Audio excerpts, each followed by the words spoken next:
Just TV देखते सारे दर्शकों ਨੂੰ ਮੇਰੇ ਵੱਲੋਂ ਪਿਆਰ ਭਰੀ ਸਤਿ ਸ਼੍ਰੀ ਅਕਾਲ ਨਮਸਤੇ ਆਦਾਬ welcome to our special show just helpline ਪਿਛਲੇ ਪੂਰੇ ਮਹੀਨੇ ਤੋਂ ਤੁਸੀਂ ਸਾਡੇ ਨਾਲ ਜੁੜੇ ਹੈਗੇ ਸਭ ਤੋਂ ਪਹਿਲੇ ਤੁਹਾਡਾ ਥੈਂਕ ਯੂ ਸਾਡੀ ਉਮੀਦ ਹੈ ਕਿ ਇਸ ਸ਼ੋ ਦੇ ਨਾਲ ਇਸ ਸ਼ੋ ਦੇ ਰਾਹੀਂ ਤੁਹਾਨੂੰ ਥੋੜੀ ਜੀ ਹੈਲਪ ਮਿਲੀ ਹੋਏਗੀ ਕਿਸੇ ਵੀ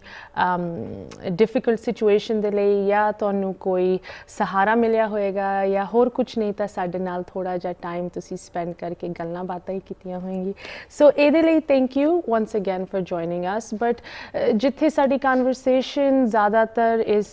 ਪੈਂਡੇਮਿਕ ਤੇ ਹੈਲਥ ਦੇ ਇਫੈਕਟਸ ਤੇ ਰਹੀ ਹੈਗੀ ਜਾਂ ਇਕਨੋਮਿਕ ਇੰਪੈਕਟ ਤੇ ਰਹੀ ਹੈਗੀ ਉੱਥੇ ਸਾਨੂੰ ਇਹ ਵੀ ਪੁੱਛਣਾ ਚਾਹੀਦਾ ਹੈ ਕਿ ਆਉਣ ਵਾਲੇ ਸਮੇਂ 'ਚ ਸਾਡੀ ਮੈਂਟਲ ਹੈਲਥ ਕਿਸ ਤਰ੍ਹਾਂ ਇੰਪੈਕਟ ਹੋਏਗੀ ਤੇ ਆਲਰੇਡੀ ਅਗਰ ਤੁਸੀਂ ਆਈਸੋਲੇਟ ਕਰ ਰਹੇ ਹੋ ਆਪਣੇ ਆਪ ਨੂੰ ਜਾਂ ਤੁਸੀਂ ਆਪਣੇ ਫੈਮਿਲੀ ਤੋਂ ਦੂਰ ਹੈਗੇ ਨਹੀਂ ਉਹਨਾਂ ਨੂੰ ਮਿਲ ਸਕਦੇ ਤੇ ਜ਼ਰੂਰ ਲੋਨਲੀਨੈਸ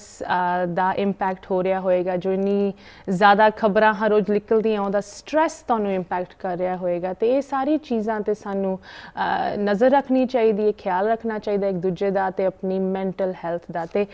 ਇਸ ਗੱਲ ਤੇ ਹੋਰ ਤੁਹਾਡੇ ਨਾਲ ਥੋੜੀ ਜਿਹੀ ਡਿਸਕਸ਼ਨ ਕਰਨ ਲਈ ਅੱਜ ਮੈਂ ਇੱਕ ਸਪੈਸ਼ਲ ਗੈਸਟ ਲੈ ਕੇ ਆਈ ਹਾਂ ਸਾਨੂੰ ਜੁਆਇਨ ਕਰ ਰਹੇ ਕੈਲੀਫੋਰਨੀਆ ਤੋਂ ਡਾਕਟਰ ਜੈਸਮਿਨ ਸਿੰਘ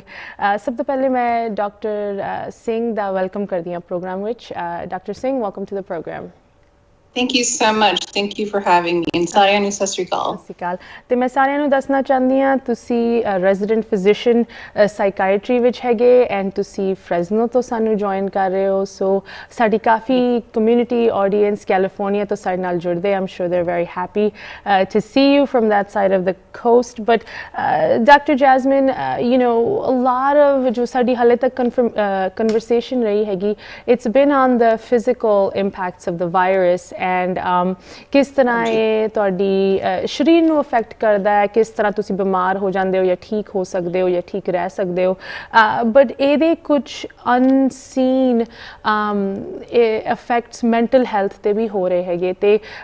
ਕਈ ਲੋਕਾਂ ਨੂੰ ਉਹ ਚੀਜ਼ ਮਹਿਸੂਸ ਹੋ ਰਹੀ ਹੈ ਕਈਆਂ ਨੂੰ ਉਹ ਚੀਜ਼ ਪਤਾ ਵੀ ਨਹੀਂ ਹੈ ਕਿ ਉਹ ਫੀਲ ਕਰ ਰਹੇ ਰਾਈਟ ਸੋ ਇਹਦੇ ਬਾਰੇ ਆਪਾਂ ਥੋੜ੍ਹੀ ਜਿਹੀ ਅੱਜ ਗੱਲ ਕਰਾਂਗੇ ਯੂ ਨੋ ਕੁਝ ਇਸ ਤਰ੍ਹਾਂ ਦੀ ਕਲੀਨਿਕਲ ਟਰਮਸ ਹੈਗੀਆਂ ਜਿਹਦੇ ਨਾਲ ਸਾਰੇ ਵਾਕਿਫ ਹੈ ਭਾਵੇਂ ਉਹ ਡਿਪਰੈਸ਼ਨ ਹੋਏ ਜਾਂ ਕੁਝ ਇਹੋ ਜਿਹੀ ਟਰਮਸ ਰਾਈਟ ਐਂਡ ਉਹਨਾਂ ਨੂੰ ਤੁਸੀਂ ਪ੍ਰੋਪਰਲੀ ਇੱਕ ਡਿਜ਼ੀਜ਼ ਦੀ ਤਰ੍ਹਾਂ ਡਾਇਗਨੋਸ ਵੀ ਕਰ ਸਕਦੇ ਹੋ ਬਟ ਕੁਝ ਇਹੋ ਜਿਹੀ ਟਰਮਸ ਹੁੰਦੀਆਂ ਜੋ ਲੋਕੀ ਡਿਸਮਿਸ ਕਰ ਦਿੰਦੇ ਆ ਜਿੱਦਾਂ ਐਂਗਜ਼ਾਇਟੀ ਸਟ੍ਰੈਸ ਰਾਈਟ ਇਹ ਚੀਜ਼ਾਂ ਸਪੈਸ਼ਲੀ ਸਾਡੀ ਕਮਿਊਨਿਟੀ 'ਚ ਲੋਕੀ ਜ਼ਿਆਦਾ ਇਹਦੇ 'ਤੇ ਯੂ ਨੋ ਟਾਈਮ ਨਹੀਂ ਸਪੈਂਡ ਕਰਦੇ ਸੋਚ ਨਹੀਂ ਪਾਉਂਦੇ ਰਾਈਟ ਬਟ ਆਈ ਥਿੰਕ ਅੱਜ ਸਾਨੂੰ ਇੱਥੇ ਸ਼ੁਰੂ ਕਰਨਾ ਚਾਹੀਦਾ ਹੈ ਕਿ ਐਂਗਜ਼ਾਇਟੀ ਕੀ ਚੀਜ਼ ਹੈਗੀ ਬਿਕੋਜ਼ ਮੈਨੂੰ ਲੱਗਦਾ ਹੈ ਕਿ ਕਾਫੀ ਸਾਰੇ ਲੋਕ ਐਂਗਜ਼ਾਇਟੀ ਮਹਿਸੂਸ ਕਰ ਰਹੇ ਹੋਣਗੇ ਉਹਨਾਂ ਨੂੰ ਪਤਾ ਵੀ ਨਹੀਂ ਕਿ ਉਹ ਕੀ ਮਹਿਸੂਸ ਕਰ ਰਹੇ right so tell us first a little bit about your background and then ਤੁਸੀਂ ਸਾਨੂੰ ਦੱਸੋ ਕਿ ਇੱਕ ਸਿੰਪਲ ਚੀਜ਼ ਐਂਗਜ਼ਾਇਟੀ ਜਿਸ ਤਰ੍ਹਾਂ ਦਾ ਫਰੇਜ਼ ਹੈਗਾ ਜੋ ਸਾਨੂੰ ਇੰਨਾ ਸੁਣਨ ਨੂੰ ਮਿਲਦਾ ਹੈ ਉਹਦੇ ਪਿੱਛੇ ਥੋੜੀ ਜੀ ਸਾਨੂੰ ਇਨਫੋਰਮੇਸ਼ਨ ਦੱਸੋ ਬਿਲਕੁਲ ਓਕੇ ਸੋ ਮੈਂ ਇੱਕ ਰੈਜ਼ੀਡੈਂਟ ਫਿਜ਼ੀਸ਼ੀਅਨ ਹੈਗੀ ਹਾਂ ਸਾਈਕਾਇਟਰੀ ਦੇ ਵਿੱਚ ਸੋ ਮੈਡੀਕਲ ਸਕੂਲ ਦੇ ਬਾਅਦ ਰੈਜ਼ੀਡੈਂਸੀ ਹੁੰਦੀ ਹੈ ਤੇ ਮੇਰੀ ਰੈਜ਼ੀਡੈਂਸੀ ਸਾਈਕਾਇਟਰੀ ਦੀ ਵਿੱਚ ਹੈ ਤੇ ਸਾਈਕਾਇਟਰੀ ਦਿਮਾਗ ਦੀਆਂ ਪ੍ਰੋਬਲਮਸ ਨੂੰ ਦੀ ਇਲਾਜ ਉਹ ਮੈਂ ਕਰਦੀ ਹਾਂ ਸੋ anxiety depression bipolar disorder schizophrenia ਇਸ ਤਰ੍ਹਾਂ ਦੀਆਂ ਬਿਮਾਰੀਆਂ ਦਾ ਇਲਾਜ ਮੈਂ ਸਿੱਖ ਰਹੀ ਹਾਂ ਤੇ I'm going to graduate in June so ਮੇਰੇ ਵਾਸਤੇ ਬਹੁਤ ਹੀ ਇੰਪੋਰਟੈਂਟ ਹੈ ਕਿ ਕਮਿਊਨਿਟੀ ਨੂੰ ਪਤਾ ਲੱਗੇ ਕਿ ਐਂਗਜ਼ਾਇਟੀ ਤੇ ਡਿਪਰੈਸ਼ਨ ਕੀ ਹੈ ਕਿਉਂਕਿ ਜੇ ਕਿਸੇ ਨੂੰ ਪਤਾ ਵੀ ਨਹੀਂ ਹੈ ਕਿ ਉਹਨਾਂ ਨੂੰ ਇਹ ਪ੍ਰੋਬਲਮ ਹੈ ਉਹਨਾਂ ਨੂੰ ਪਤਾ ਨਹੀਂ ਡਾਕਟਰ ਦੇ ਕੋਲ ਜਾ ਕੇ ਇਲਾਜ ਵੀ ਲੈਣਾ ਹੈ ਸੋ ਮੇਰੇ ਵਾਸਤੇ ਆਊਟਰੀਚ ਤੇ ਲੋਕਾਂ ਨੂੰ ਦੱਸਣਾ ਇਹ ਬਿਮਾਰੀਆਂ ਦੇ ਬਾਰੇ ਬਹੁਤ ਇੰਪੋਰਟੈਂਟ ਹੈਗਾ ਹੈ so you are absolutely right ਤੁਸੀਂ ਠੀਕ ਕਹਿ ਰਹੇ ਹੋ ਕਿ ਸਾਡੀ ਕਮਿਊਨਿਟੀ ਦੇ ਵਿੱਚ ਲੋਕੀ ਡਿਪਰੈਸ਼ਨ ਤੇ ਐਂਗਜ਼ਾਇਟੀ ਤੇ ਦਿਮਾਗ ਦੀਆਂ ਬਿਮਾਰੀਆਂ ਨੂੰ ਧਿਆਨ ਨਹੀਂ ਦਿੰਦੇ ਜ਼ਿਆਦਾਤਰ ਪਰ ਮੇਰਾ ਖਿਆਲ ਉਹ ਬਦਲ ਰਿਹਾ ਹੈ ਤੇ ਅਸੀਂ ਵੀ ਸਾਨੂੰ ਵੀ ਕੋਸ਼ਿਸ਼ ਕਰਨੀ ਚਾਹੀਦੀ ਹੈ ਕਿ ਇਹ ਸਾਰਾ ਇਹ ਬਦਲੇ ਕਿਉਂਕਿ ਇਹ ਬਿਮਾਰੀਆਂ ਬਹੁਤ ਹੀ ਇੰਪੋਰਟੈਂਟ ਹੈ ਤੇ ਬਹੁਤ ਹੀ ਜ਼ਿਆਦਾ ਪ੍ਰੋਬਲਮਸ ਕ੍ਰੀਏਟ ਕਰ ਸਕਦੀਆਂ ਨੇ ਜੋ ਆਦਮੀ ਨੂੰ ਦੀ ਪੂਰੀ ਜ਼ਿੰਦਗੀ ਦੀ ਟਰੈਕ ਨੂੰ ਚੇਂਜ ਕਰ ਸਕਦਾ ਹੈ ਸੋ ਇਟਸ ਰੀਅਲੀ ਇੰਪੋਰਟੈਂਟ ਕਿ ਅਸੀਂ ਡਿਪਰੈਸ਼ਨ ਤੇ ਐਂਗਜ਼ਾਇਟੀ ਨੂੰ ਧਿਆਨ ਦੇਈਏ ਤੇ ਡਿਪਰੈਸ਼ਨ ਤੇ ਐਂਗਜ਼ਾਇਟੀ ਮੈਂ ਤੁਹਾਨੂੰ ਥੋੜਾ ਜਿਹਾ ਦੱਸਾਂਗੀ ਐਂਗਜ਼ਾਇਟੀ ਤੇ ਡਿਪਰੈਸ਼ਨ ਕੀ ਹੈ ਸੋ start with anxiety so anxiety the meaning है बेसिकली बहुत ही ज्यादा फिक्र करनी ते चिंता करनी किसी चीज ਦੇ ਬਾਰੇ ਤੇ ਕਦੇ ਕਦੀ ਕੋਈ ਨਹੀਂ ਕੋਈ ਵਜ੍ਹਾ ਵੀ ਨਹੀਂ ਹੈਗੀ ਕਿ ਅਸੀਂ ਕਿਉਂ ਇਹਨੇ ਫਿਕਰ ਕਰਦੇ ਪਏ ਆ ਮਗਰ ਸਾਡੇ ਅੰਦਰੋਂ ਇਹ ਫੀਲਿੰਗਸ ਆਉਂਦੀਆਂ ਨੇ ਕਿ ਅਸੀਂ ਬਸ ਫਿਕਰ ਹੀ ਕਰਦੇ ਰਹਿੰਦੇ ਆ ਤੇ ਉਸ ਤਰ੍ਹਾਂ ਦੀ ਹੋਰ ਵੀ ਸਿੰਪਟਮਸ ਹੈਗੀਆਂ ਨੇ ਲੋਕੀ ਥੱਕੇ ਹੀ ਰਹਿੰਦੇ ਨੇ ਤੇ ਕੋਈ ਲੋਕ ਬੈਕ ਪੇਨ ਤੇ ਨੈਕ ਪੇਨ ਦੇ ਸਫਰ ਕਰਦੇ ਨੇ that could be a part of anxiety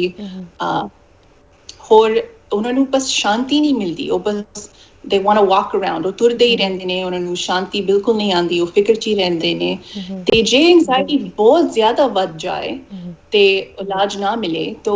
ਹੋਰ ਵੀ ਜ਼ਿਆਦਾ ਸਿੰਪਟਮਸ ਹੋ ਸਕਦੀਆਂ ਨੇ ਉਹਨਾਂ ਦਾ ਦਿਲ ਬਹੁਤ ਤੇਜ਼ ਧੜਕਦਾ ਹੋ ਸਕਦਾ ਹੈ ਤੇ ਪਸੀਨਾ ਛੁੱਟ ਜਾਂਦਾ ਹੈ ਤੇ ਉਹਨਾਂ ਨੂੰ ਉਹ ਸਿੰਪਟਮਸ ਇੰਨੇ ਗਹਿਰੇ ਨੇ ਕਿ ਲੋਕਾਂ ਨੂੰ ਲੱਗਦਾ ਹੈ ਉਹਨਾਂ ਨੇ ਮਰ ਜਾਣਾ and that's a form of anxiety called panic symptoms so ਇਸ ਤਰ੍ਹਾਂ ਦੀਆਂ ਸਿੰਪਟਮਸ ਜੇ ਇਲਾਜ ਨਾ ਹੋਵੇ ਤੇ ਬਹੁਤ ਹੀ extend ਹੋ ਸਕਦੀਆਂ ਨੇ ਤੇ ਬਹੁਤ ਹੀ ਜ਼ਿਆਦਾ ਪ੍ਰੋਬਲਮਸ ਕਰ ਸਕਦੀਆਂ ਨੇ ਜੀ ਡਾਕਟਰ ਸਿੰਘ ਇਸ ਕਿਸੇ ਨਾਰਮਲ ਸਰਕਮਸਟੈਂਸ ਵਿੱਚ ਤੁਸੀਂ ਇੱਕ ਇੰਡੀਵਿਜੂਅਲ ਦੀ ਐਂਗਜ਼ਾਇਟੀ ਉਹਨਾਂ ਦੇ ਸਰਾਊਂਡਿੰਗ ਕੁਝ ਸਿਚੁਏਸ਼ਨਸ ਦੇ ਨਾਲ ਸਮਝ ਸਕਦੇ ਹੋ ਕਿ ਓਕੇ ਉਹਨਾਂ ਦੀ ਜ਼ਿੰਦਗੀ 'ਚ ਇਹ ਹੋ ਰਿਹਾ ਜਾਂ ਉਹ ਉਸ ਤਰ੍ਹਾਂ ਦੀ ਸਿਚੁਏਸ਼ਨ ਹੈਗੀ ਤੇ ਇੰਡੀਵਿਜੂਅਲ ਤੌਰ 'ਤੇ ਤੁਸੀਂ ਕਿਸੇ ਦੀ ਐਂਗਜ਼ਾਇਟੀ ਨੂੰ ਦੇਖ ਸਕਦੇ ਹੋ ਸਮਝ ਸਕਦੇ ਹੋ ਮੇਬੀ ਉਹਨਾਂ ਨੂੰ ਕੁਝ ਟਰੀਟਮੈਂਟ ਜਾਂ ਕੁਝ ਸੋਲੂਸ਼ਨ ਆਫਰ ਕਰ ਸਕਦੇ ਹੋ ਉਸ ਚੀਜ਼ ਨੂੰ ਡੀਲ ਕਰਨ ਲਈ ਬਟ ਅੱਜ ਦੀ ਡੇਟ ਵਿੱਚ ਜਦੋਂ ਪੂਰੀ ਦੁਨੀਆ ਐਂਗਜ਼ਾਇਟੀ ਤੇ ਸਟ੍ਰੈਸ ਦੇ ਨਾਲ ਡੀਲ ਕਰ ਰਹੀ ਹੈ ਤੁਸੀਂ ਕਿਸ ਤਰ੍ਹਾਂ ਰੈਕਗਨਾਈਜ਼ ਕਰ ਸਕਦੇ ਹੋ ਕਿ ਤੁਹਾਡੀ ਜੋ ਐਂਗਜ਼ਾਇਟੀ ਹੈਗੀ ਉਹ ਅਪਰੋਪਰੀਏਟ ਹੈ ਇੱਕ ਸਿਚੁਏਸ਼ਨ ਲਈ ਰਾਈਟ ਜੋ ਤੁਹਾਡਾ ਸਟ੍ਰੈਸ ਤੁਹਾਡੀ ਚਿੰਤਾ ਹੈਗੀ ਇੱਕ ਨਾਰਮਲ ਰਿਸਪੌਂਸ ਹੈ ਇੱਕ ਸਿਚੁਏਸ਼ਨ ਲਈ ਵਰਸਸ ਕਿ ਤੁਹਾਡੀ ਜੋ ਐਂਗਜ਼ਾਇਟੀ ਤੁਸੀਂ ਮਹਿਸੂਸ ਕਰ ਰਹੇ ਹੋ ਉਹ ਹੱਦ ਤੋਂ ਜ਼ਿਆਦਾ ਵੱਧ ਗਈ ਹੈ ਲਾਈਕ ਉਹ ਨਾਰਮਲ ਰਿਸਪੌਂਸ ਨਹੀਂ ਹੈਗਾ ਉਹਦੀ ਡਿਫਰੈਂਸ਼ੀਏਸ਼ਨ ਕਿਸ ਤਰ੍ਹਾਂ ਤੁਸੀਂ ਕਰਦੇ ਹੋ ਇਹ ਬਹੁਤ ਹੀ ਇੰਪੋਰਟੈਂਟ ਡਿਸਟਿੰਕਸ਼ਨ ਹੈਗਾ ਹੈ ਸੋ ਆਮ ਤੌਰ ਤੇ ਜਦੋਂ ਕੋਈ ਡਿਫਿਕਲਟ ਸਿਚੁਏਸ਼ਨ ਹੋ ਜਾਏ ਆਪਣੀ ਜ਼ਿੰਦਗੀ ਦੇ ਵਿੱਚ ਐਂਗਜ਼ਾਇਟੀ ਥੋੜੀ ਬਹੁਤ ਐਂਗਜ਼ਾਇਟੀ ਤੇ ਨਾਰਮਲ ਹੈਗੀ ਹੈ ਆਪਣਾ it's our body's normal response to have some anxiety ਜਿਸ ਤਰ੍ਹਾਂ ਕਿ ਕੋਈ ਐਗਜ਼ਾਮ ਤੋਂ ਪਹਿਲੇ ਕੋਈ ਨਰਵਸ ਹੈਗਾ ਹੈ ਥੋੜਾ ਜਿਹਾ ਕਿਉਂਕਿ you don't know how the exams going to go ਕਿਸ ਤਰ੍ਹਾਂ ਹੋਏਗਾ ਐਗਜ਼ਾਮ ਤੇ ਕਿਸ ਤਰ੍ਹਾਂ ਇਹ ਡਿਫਿਕਲਟ ਚੀਜ਼ ਹੋ ਜਾਏਗੀ ਸੋ that's normal ਮਗਰ ਜਦੋਂ ਐਂਗਜ਼ਾਇਟੀ ਇੰਨੀ ਇਫੈਕਟ ਹੋ ਜਾਏ ਤੇ ਕੋਈ ਆਪਣਾ ਕੰਮ ਨਹੀਂ ਕਰ ਸਕਦਾ ਜਾਂ ਘਰ ਦਾ ਕੰਮ ਨਹੀਂ ਕਰ ਸਕਦਾ and it starts affecting ਉਹਨਾਂ ਦੀ ਲਾਈਫ ਉਹਨਾਂ ਦੀ ਲਾਈਵਲੀਹੁੱਡ ਜਦੋਂ ਸਿੰਪਟਮਸ ਉਨੇ ਜ਼ਿਆਦਾ ਵੱਧ ਜਾਣ that's when you know ਇਹ ਇੱਕ ਪ੍ਰੋਬਲਮ ਹੈ ਤੇ ਇਹਦੀ ਇਲਾਜ ਦੀ ਜ਼ਰੂਰਤ ਹੈਗੀ ਹੈ ਜੀ ਡਾਕਟਰ ਆਈ ਥਿੰਕ ਕਾਲਰਸ ਵੀ ਤੁਹਾਡੇ ਨਾਲ ਗੱਲ ਕਰਨਾ ਚਾਹੁੰਦੇ ਤੇ ਉਹਨਾਂ ਦੇ ਸਵਾਲ ਸੁਣਨੇ ਸਤਿ ਸ਼੍ਰੀ ਅਕਾਲ ਤੁਸੀਂ ਔਨ 에ਅਰ ਹੋ ਹੈਲੋ ਹਾਂਜੀ ਸਤਿ ਸ਼੍ਰੀ ਅਕਾਲ ਤੁਸੀਂ ਔਨ 에ਅਰ ਹੋ ਰਾਜ ਬੇਟਾ ਹਾਂਜੀ ਸਤਿ ਸ਼੍ਰੀ ਅਕਾਲ ਸਤਿ ਸ਼੍ਰੀ ਅਕਾਲ ਬੇਟਾ ਸਤਿ ਸ਼੍ਰੀ ਅਕਾਲ ਕੌਣ ਬੋਲ ਰਹੇ ਹੋ ਹਾਂਜੀ ਮੈਂ ਤੁਹਾਡਾ ਸ਼ੋਅ ਸੁਣੀ ਜਾਂਦੀ ਆ ਹਾਂਜੀ ਡਾਕਟਰ ਸਿੰਘ ਲਿਖਿਆ ਵਾ ਕੁੜੀ ਦਾ ਨਾਂ ਹਾਂਜੀ ਕੁੜੀ ਦਾ ਨਾਂ ਡਾਕਟਰ ਸਿੰਘ ਲਿਖਿਆ ਹੈ ਬਹੁਤ ਵਧੀਆ ਪਿਆਰੀ ਪਿਆਰੀ ਮੇਰੀ ਧੀ ਹੈ ਨਾ ਤੇ ਤੂੰ ਵੀ ਪਿਆਰੀ ਪਿਆਰੀ ਜੀ ਬੇਟਾ ਮੈਨੂੰ ਵੀਕਨੈਸ ਬਾਹਲੀ ਵਾਰ ਦੇ ਮੰਜੇ ਤੇ ਪਈਆਂ ਹੈ ਨਾ ਔਰ ਵੀਕਨੈਸ ਹੈ ਤੁਸੀਂ ਕਹਿੰਦੇ ਪਏ ਇੱਕ ਮੈਨੂੰ ਨਾ ਪਿਸ਼ਾਬ ਆ ਹੁੰਦਾ ਮੇਰਾ ਬਲੱਡਰ ਖੁੱਲਾ ਹੋ ਗਿਆ ਤੇ ਮੇਰਾ ਨਾਂ ਸਰਜੀਤ ਹੈ ਸਰਜੀਤ ਆਂਟੀ ਸਤਿ ਸ਼੍ਰੀ ਅਕਾਲ ਸਰਬਜੀਤ ਆਂਟੀ ਅਰਬਾ ਕਰਵਾ ਬੇਟਾ ਤੁਹਾਨੂੰ ਪਿਆਰ ਠੀਕ ਹੈ ਜੀ ਇਹ ਹੁਣ ਦੇ ਲੈ ਮੇਰੇ 5 ਬੇਟੀਆਂ ਮਸਾ ਮੁੰਡਾ ਹੋਇਆ ਪਾਪੜ ਵੇਲ ਕੇ ਕਿਸੇ ਇੰਨੇ ਪਾਪੜ ਵੇਲੇ ਵਾ ਤੇ ਮੇਰੇ ਹੁਣ 5 ਬੇਟੀਆਂ 2 ਬੱਚੇ ਆ ਉਹਨਾਂ ਦੇ ਤੇ ਸਾਰੇ ਕੋਈ ਡਾਕਟਰ ਆ ਕੋਈ ਦੂਜਾ ਆਪਣਾ ਇੰਜੀਨੀਅਰ ਆ ਕੋਈ ਵਕੀਲ ਆ ਸਾਰੇ ਕੁਛ ਆ ਤੇ ਮੈਂ ਤੁਹਾਨੂੰ ਬਹੁਤ ਪਿਆਰ ਕਰਦੀ ਆ ਤੇ ਮੈਨੂੰ ਐਂ ਲੱਗਦਾ ਵੀ ਬਸ ਮੈਂ ਤਾਂ ਮਾਰ ਹੀ ਜਾਣਾ ਹੈ ਬਲੱਡ ਪ੍ਰੈਸ਼ਰ ਵੱਧਦਾ ਗਾ ਤੇ ਮੈਨੂੰ ਗੋਰੀ ਸਾਂਭਣ ਆਉਂਦੀ ਆ ਕੱਲ ਮੈਨੂੰ ਨਰਸ ਵੀ ਆਈ ਸੀ ਮੇਰੇ ਬਲੱਡ ਪ੍ਰੈਸ਼ਰ ਆਉਂਦਾ ਤੇ ਮੈਂ ਤਾਂ ਬਸ ਤੁਹਾਨੂੰ ਡਾਕਟਰ ਸਿੰਘ ਜੀ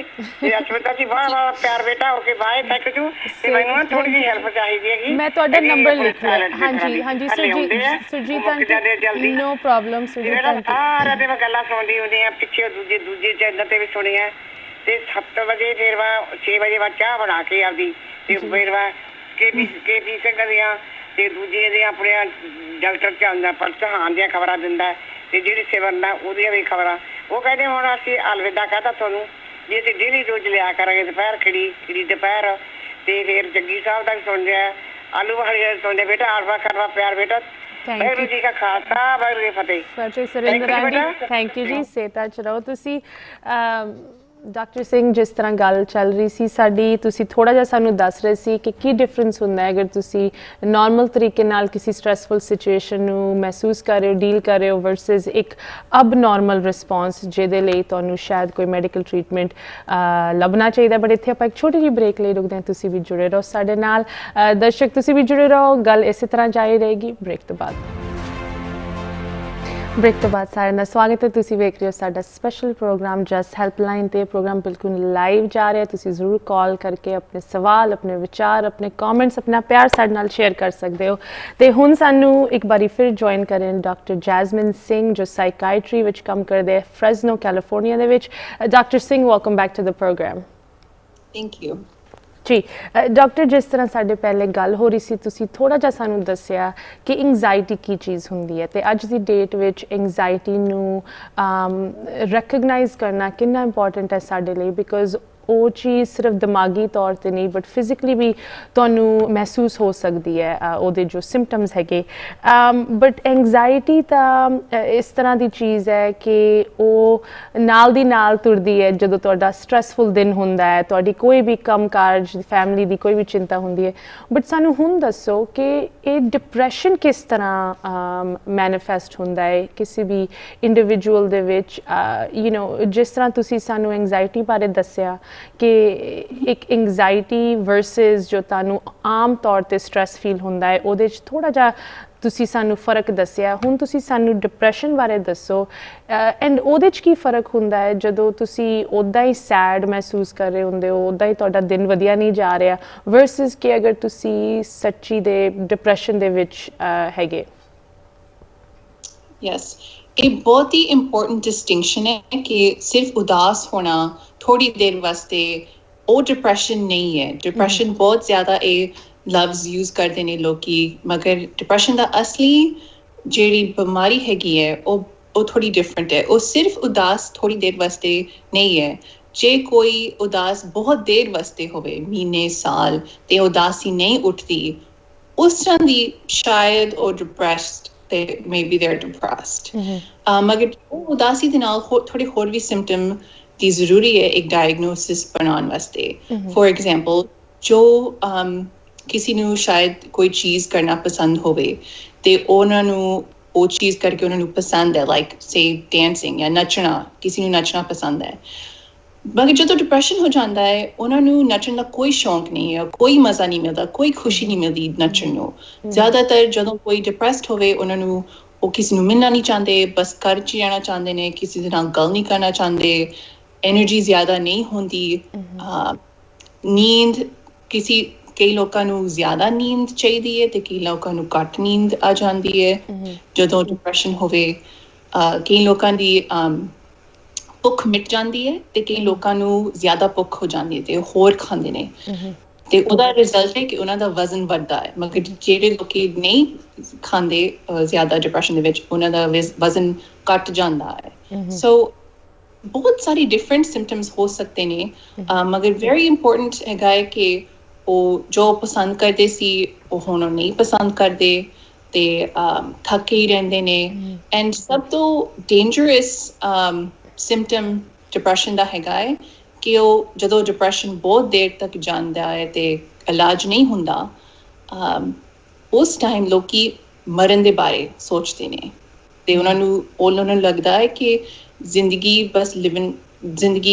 ਦਾ ਕੋਈ ਮਤਲਬ ਨਹੀਂ ਹੈ ਹੁਣ ਤੇ ਮਰਨ ਨੂੰ ਉਹ ਸੋਚਦੇ ਨੇ ਤੇ ਆਪਣੇ ਆਪ ਨੂੰ ਮਾਰਨਾ ਵੀ ਸੋਚਦੇ ਨੇ ਉਹ ਖੁਦਕੁਸ਼ੀ ਕਰਨਾ ਵੀ ਸੋਚਦੇ ਨੇ ਤੇ ਦੈਟਸ ਇਹ ਬਹੁਤ ਹੀ ਇੰਪੋਰਟੈਂਟ ਸਿੰਪਟਮ ਹੈ ਡਿਪਰੈਸ਼ਨ ਦਾ ਐਂਡ ਬਹੁਤ ਧਿਆਨ ਦੇਣਾ ਚਾਹੀਦਾ ਕਿ ਇਸ ਵਕਤ ਕਿਉਂਕਿ ਅਸੀਂ ਸਾਰੇ ਲੋਕਾਂ ਨੂੰ ਨਹੀਂ ਮਿਲਦੇ ਪਏ ਅਸੀਂ ਘਰ 'ਚ ਹੀ ਬੈਠੇ ਹੋਏ ਹਾਂ ਕਈ ਲੋਕੀ ਅਲੋਨ ਵੀ ਹੋਣਗੇ ਉਹਨਾਂ ਨੂੰ ਲੋਨਲੀਨੈਸ ਵੀ ਹੋ ਸਕਦੀ ਹੈ ਉਹਨਾਂ ਨੂੰ ਬਹੁਤ ਮਾਈਂਡਫੁਲ ਤੇ ਧਿਆਨ ਦੇਣਾ ਚਾਹੀਦਾ ਹੈ ਕਿ ਉਹਨਾਂ ਨੂੰ ਕਦੀ ਇਹ ਖਿਆਲ ਹੋਵੇ ਕਿ ਜ਼ਿੰਦਗੀ ਨਹੀਂ ਜੀਣਾ ਚਾਹੁੰਦੇ ਤੇ ਜੇ ਉਹ ਮਰਨ ਦਾ ਸੋਚਣ ਲੱਗ ਪਏ ਨੇ ਉਹਨਾਂ ਨੂੰ ਬਹੁਤ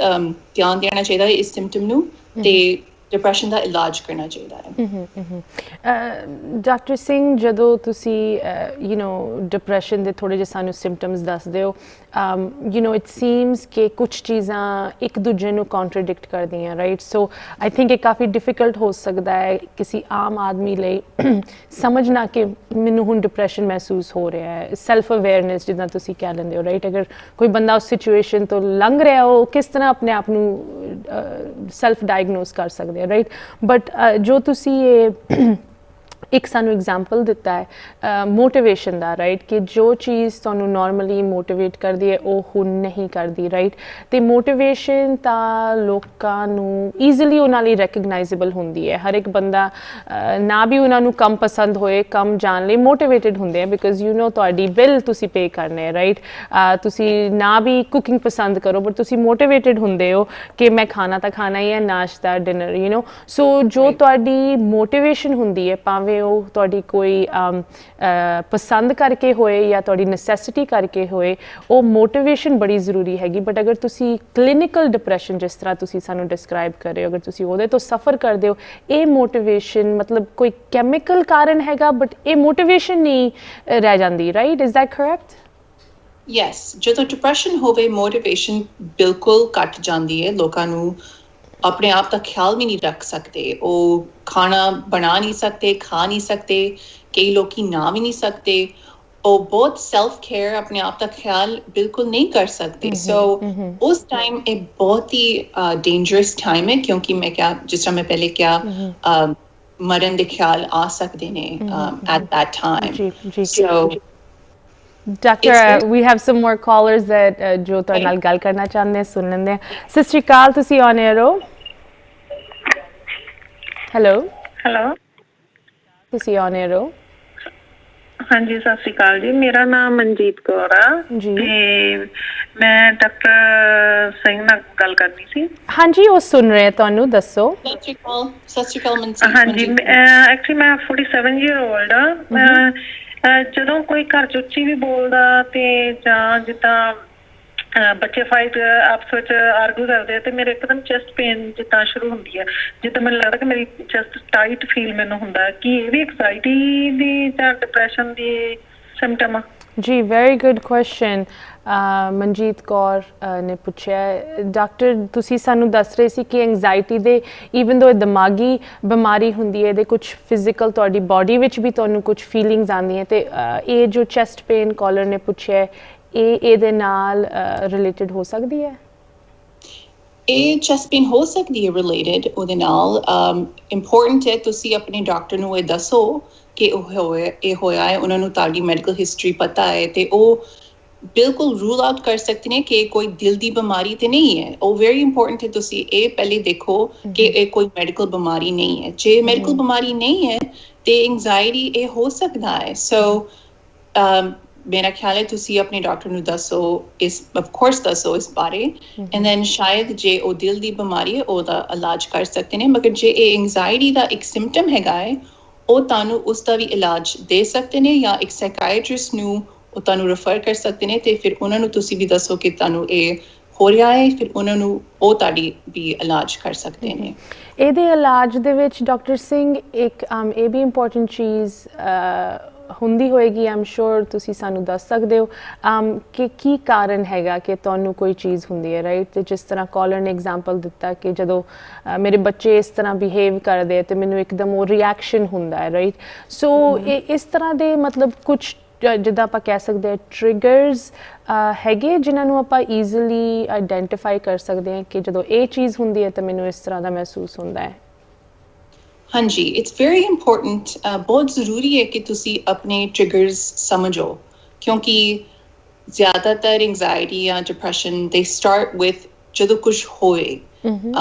ਸ਼ਾਇਦ ਜ਼ਿੰਦਗੀ ਦੇ ਵਿੱਚ ਜਾਂ ਆਪਣੇ ਘਰ ਦੇ ਵਿੱਚ ਕੁਝ ਹੋਵੇ, ਫਿਰ ਤੁਹਾਨੂੰ ਇਹ ਸਾਈਕੀਆਟ੍ਰਿਕ ਸਿੰਪਟਮਸ ਆਉਂਦੀਆਂ ਨੇ। ਸੋ ਜੇ ਤੁਸੀਂ ਸਮਝੋ ਕਿ ਇਹ ਇੱਕ ਟ੍ਰਿਗਰ ਹੈਗਾ ਹੈ ਮੇਰੇ ਵਾਸਤੇ,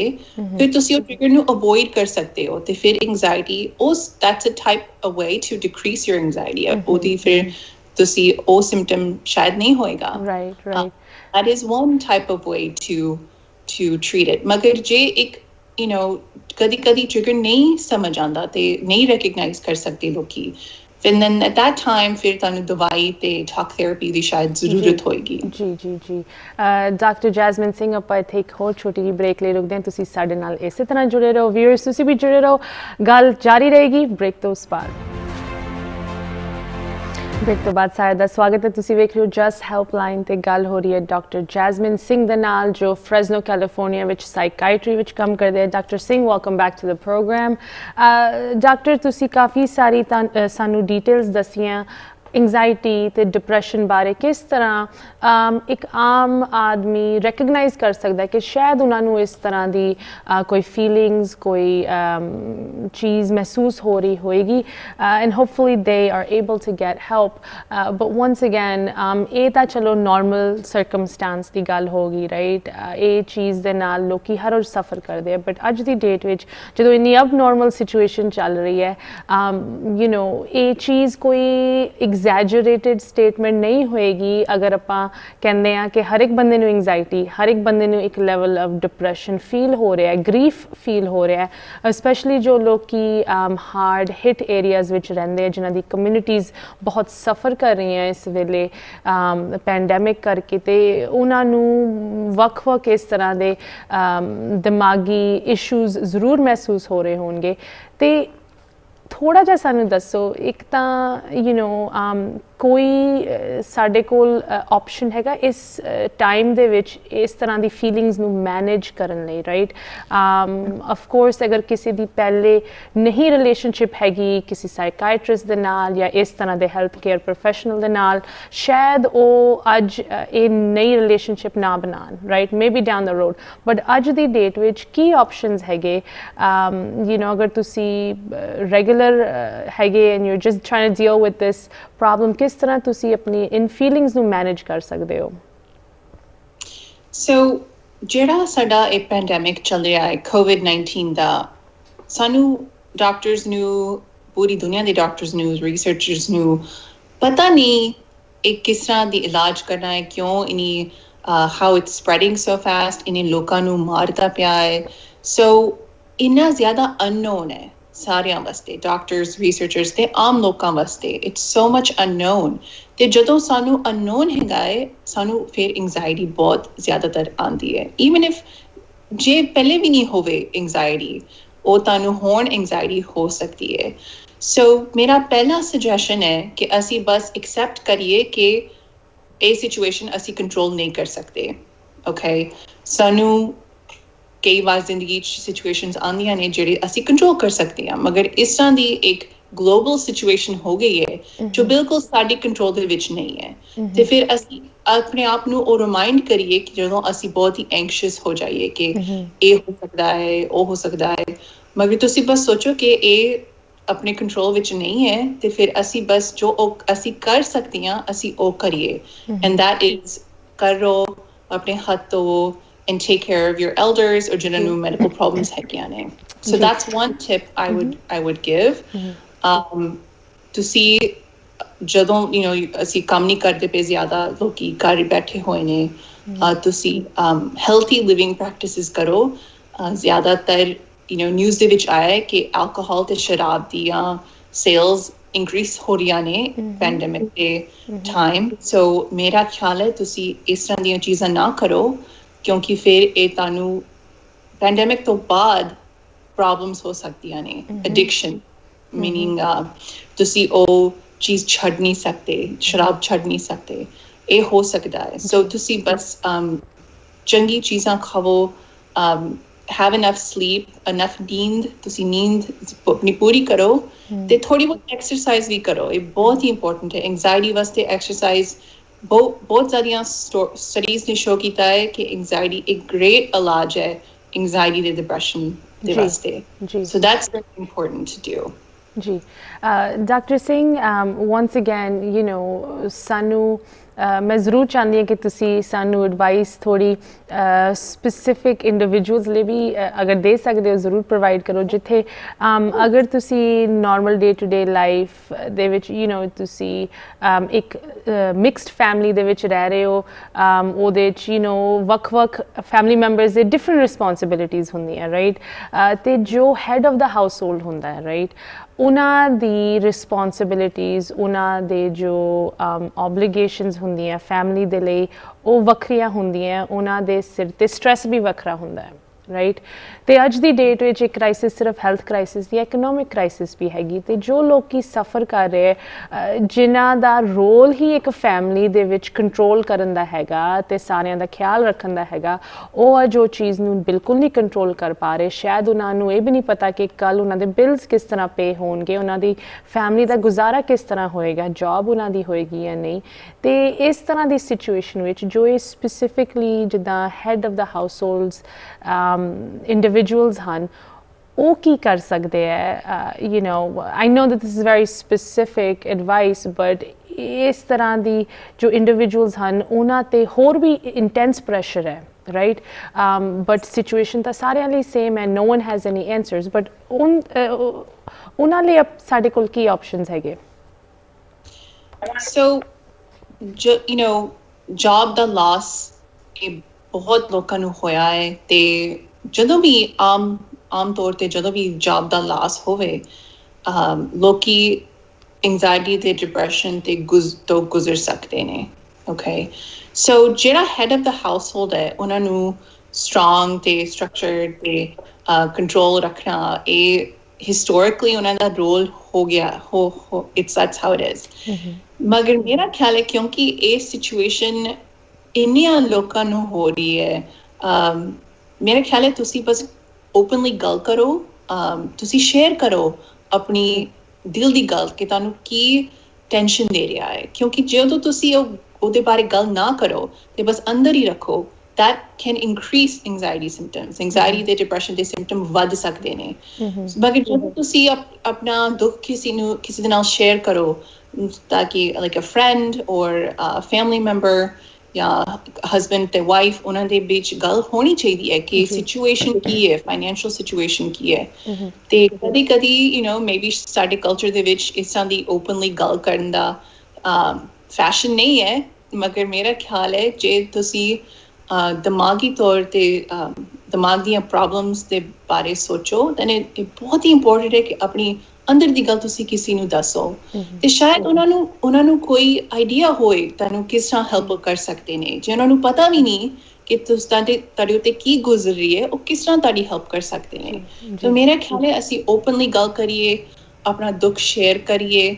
ਕਿਉਂਕਿ ਅਸੀਂ ਸਾਰਿਆਂ ਦੇ ਪੰਜਾਬੀ ਲੋਕ ਅਸੀਂ ਇੱਕ ਦੂਜੇ ਦੀ ਹੈਲਪ ਬਹੁਤ ਕਰਦੇ ਹਾਂ, ਤੇ ਹੁਣ ਉਸ ਹੈਲਪ ਦੇ ਲਈ ਸਾਨੂੰ ਬਹੁਤ ਲੋੜ ਹੈ ਇਸ ਟਾਈਮ। ਜੀ, I agree, and I think the callers agree as well. ਸਤਿ ਸ਼੍ਰੀ ਅਕਾਲ, ਤੁਸੀਂ on air ਹੋ। Hello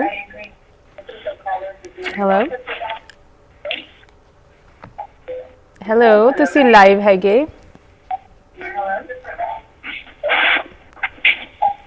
hello, okay, I think caller ਬੜੇ ਧਿਆਨ ਨਾਲ ਸਾਡਾ ਪ੍ਰੋਗਰਾਮ ਵੇਖ ਰਹੇ ਹੈਗੇ। ਡਾਕਟਰ ਸਿੰਘ, ਯੂ ਨੋ, ਮੈਂ ਤੁਹਾਡੇ ਨਾਲ ਹੋਰ ਵੀ ਡਿਫਰੈਂਟ ਚੀਜ਼ਾਂ ਡਿਸਕਸ ਕਰਨੀਆਂ ਚਾਹੁੰਦੀ ਹਾਂ, ਬਟ ਸਾਡਾ ਅੱਜ ਫੋਕਸ ਥੋੜ੍ਹਾ ਇਸ ਪੈਂਡੈਮਿਕ ਦੇ ਅਰਾਊਂਡ ਹੈਗਾ, ਬਿਕਾਜ਼ ਆਫ ਕੋਰਸ ਉਹ ਚੀਜ਼ ਸਾਰਿਆਂ ਨੂੰ ਇਸ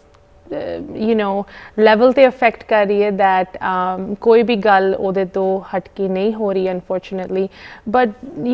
ਜੋ ਤੁਹਾਡੀ ਇਸ ਤਰ੍ਹਾਂ ਦੀ ਹੈਲਥ ਕੇਅਰ ਹੈਗੀ, ਤੁਸੀਂ ਫੀਲ ਕਰਦੇ ਹੋ ਕਿ ਅੱਜ ਦੀ ਡੇਟ ਵਿੱਚ ਇਹਦੀ ਰੈਕਗਨੀਸ਼ਨ, ਇਹਦੀ ਇੰਪੋਰਟੈਂਸ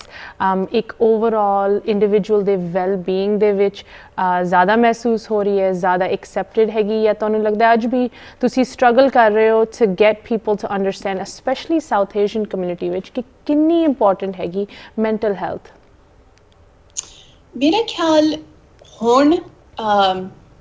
ਡੈਫੀਨਿਟਲੀ ਪੈਂਡੈਮਿਕ ਦੇ ਟਾਈਮ ਲੋਕੀ ਬਹੁਤ ਸੁਣ ਰਹੇ ਨੇ, ਨਿਊਜ਼ ਦੇ ਵਿੱਚ ਬਹੁਤ ਆ ਰਿਹਾ ਹੈ ਕਿ ਐਂਜ਼ਾਈਟੀ ਤੇ ਡਿਪਰੈਸ਼ਨ ਤੇ ਲੋਨਲੀਨੈਸ ਵੱਧ ਰਹੀ ਹੈ ਪੈਂਡੈਮਿਕ ਦੇ ਟਾਈਮ। ਮਗਰ ਮੇਰੇ ਖਿਆਲ ਹੈ ਥੋੜੀ ਦੇਰ ਪਹਿਲੇ, maybe for the last 1 or 2 years, ਇਹ ਸਾਰਿਆਂ ਦੇ ਦਿਮਾਗ ਤੇ ਇਹ ਹੋ ਰਿਹਾ ਹੈ ਅਸਰ, ਐਂਜ਼ਾਈਟੀ ਤੇ depression. The World Health Organization, ਉਹਨਾਂ ਨੇ ਕਿਹਾ ਹੈ ਕਿ ਦੁਨੀਆ ਦੇ ਵਿੱਚ 350 ਮਿਲੀਅਨ ਲੋਕ ਡਿਪਰੈਸ਼ਨ ਤੋਂ ਸਫਰ ਕਰ ਰਹੇ ਨੇ। ਸੋ I think South Asians, Indians, Punjabi ਜਿਹੜੇ ਹੈਗੇ ਨੇ, ਸਾਨੂੰ ਇੱਕ ਜਾਂ ਦੋ ਲੋਕ ਪਤਾ ਹੀ ਹੋਣੇ ਨੇ ਜਿਨ੍ਹਾਂ ਨੂੰ ਡਿਪਰੈਸ਼ਨ ਤੇ ਐਂਜ਼ਾਈਟੀ ਹੁੰਦੀਆਂ ਨੇ, ਜੇ ਉਹ ਲੋਕ ਸ਼ੇਅਰ ਕਰਨ ਸਾਡੇ ਨਾਲ ਕਿ ਉਹਨਾਂ ਨੂੰ ਉਹ ਬਿਮਾਰੀ ਹੈਗੀ ਹੈ ਸੋ ਮੇਰਾ ਖਿਆਲ ਹੈ ਕਿ ਨੌਲੇਜ ਐਜੂਕੇਸ਼ਨ ਇਨਕਰੀਜ਼ ਹੋ ਰਹੀ ਹੈ ਤੇ ਲੋਕਾਂ ਨੂੰ ਪਤਾ ਚੱਲ ਰਿਹਾ ਹੈ ਕਿ ਇਹ ਪ੍ਰੋਬਲਮਸ ਕਿੰਨੇ ਜ਼ਿਆਦਾ ਪ੍ਰੋਬਲਮਸ ਕ੍ਰੀਏਟ ਸਕਦੇ ਨੇ ਬਹੁਤ like there's a ripple effect to see anxiety the depression have if you have that ਬਹੁਤ ਜ਼ਿਆਦਾ ਦੂਸਰੇ ਪ੍ਰੋਬਲਮਸ ਵੀ ਆ ਸਕਦੀਆਂ ਨੇ ਸੋ ਮੇਰੇ ਖਿਆਲ ਐਜੂਕੇਸ਼ਨ ਇਨਕਰੀਜ਼ ਹੋ ਰਹੀ ਹੈ ਤੇ ਸਾਊਥ ਏਸ਼ੀਅਨ ਲੋਕਾਂ ਨੂੰ ਪਤਾ ਚੱਲ ਰਿਹਾ ਹੈ ਸਾਡੀ ਫਿਲਮਾਂ ਦੇ ਵਿੱਚ ਵੀ ਇਹ ਸ਼ੋ ਕਰ ਰਹੇ ਨੇ ਸਾਈਕੀਆਟ੍ਰਿਕ ਪ੍ਰੋਬਲਮਸ ਸਾਈਕਾਇਟਰਿਸਟਸ ਥੈਰੇਪਿਸਟ ਮਿਲਣਾ ਸੋ ਮੇਰੇ ਖਿਆਲ ਐਜੂਕੇਸ਼ਨ ਇਨਕਰੀਜ਼ ਹੋ ਰਹੀ ਹੈ ਮਗਰ ਹਮੇਸ਼ਾ ਉਹ ਲੋਕ ਰਹਿਣਗੇ ਜਿਹਨਾਂ ਨੂੰ ਬਿਲਕੁਲ ਯਕੀਨ ਨਹੀਂ ਹੈ ਇਨ ਪ੍ਰੋਬਲਮਾਂ ਤੇ ਮਗਰ ਮੇਰੇ ਖਿਆਲ ਉਹ ਹੋਪਫੁਲੀ ਉਹ ਵੀ ਬਦਲ ਜਾਣਗੇ ਜੀ ਐਂਡ ਯੂ نو ਇਹ ਇਹੋ ਜਿਹੀ ਪ੍ਰੋਬਲਮ ਹੈ ਜੋ ਹਰ ਇੱਕ ਬੰਦੇ ਨੂੰ ਅਫੈਕਟ ਕਰ ਸਕਦੀ ਹੈ ਇਹ ਮਤਲਬ ਜਿਸ ਤਰ੍ਹਾਂ ਕੁਝ ਬਿਮਾਰੀਆਂ ਹੁੰਦੀਆਂ ਜੋ ਇੱਕ ਪੋਪੂਲੇਸ਼ਨ ਨੂੰ ਜ਼ਿਆਦਾ ਅਫੈਕਟ ਕਰਦੀਆਂ ਇੱਕ ਏਜ ਗਰੁੱਪ ਨੂੰ ਜ਼ਿਆਦਾ ਕਰਦੀ ਹੈ ਜਾਂ ਜੈਂਡਰ ਵਾਈਜ਼ ਜ਼ਿਆਦਾ ਹੁੰਦੀ ਹੈ ਬਟ ਜੋ ਮੈਂਟਲ ਹੈਲਥ ਹੈ ਉਹ ਕਿਸੇ ਨੂੰ ਵੀ ਹੋ ਸਕਦੀ ਹੈ ਨੌਜਵਾਨ ਨੂੰ ਐਲਡਰ ਨੂੰ ਬੱਚੇ ਨੂੰ ਵੀ ਹੋ ਸਕਦੀ ਹੈ ਤੇ ਯੂ نو ਜੋ ਇਹ ਚੀਜ਼ ਹੈਗੀ ਜਿੱਦਾਂ ਅਗਰ ਆਪਾਂ ਬੱਚਿਆਂ ਦੀ ਗੱਲ ਕਰਦੇ ਹਾਂ ਰਾਈਟ ਅੱਜ ਦੀ ਡੇਟ ਵਿੱਚ ਸ਼ਾਇਦ ਉਹ ਸਾਨੂੰ ਨਾ ਦੱਸ ਸਕਣ ਕਿ ਉਹ ਕੀ ਮਹਿਸੂਸ ਕਰੇ ਬਟ ਓਵਰ ਟਾਈਮ ਉਹ ਚੀਜ਼ ਉਹਨਾਂ ਨੂੰ ਬਾਅਦ 'ਚ ਅਫੈਕਟ ਕਰੇਗੀ ਤੇ ਅਗਰ ਕੋਈ ਸਿਚੁਏਸ਼ਨ ਵਿੱਚ ਹੈਗੇ ones again you know in time of quarantine ਅਗਰ ਤੁਸੀਂ ਪੂਰੀ family you know yourself isolating together ਤੁਸੀਂ ਆਪਣੇ ਬੱਚਿਆਂ ਨੂੰ ਕਿਸ ਤਰ੍ਹਾਂ ਮਤਲਬ ਉਹਨਾਂ ਤੇ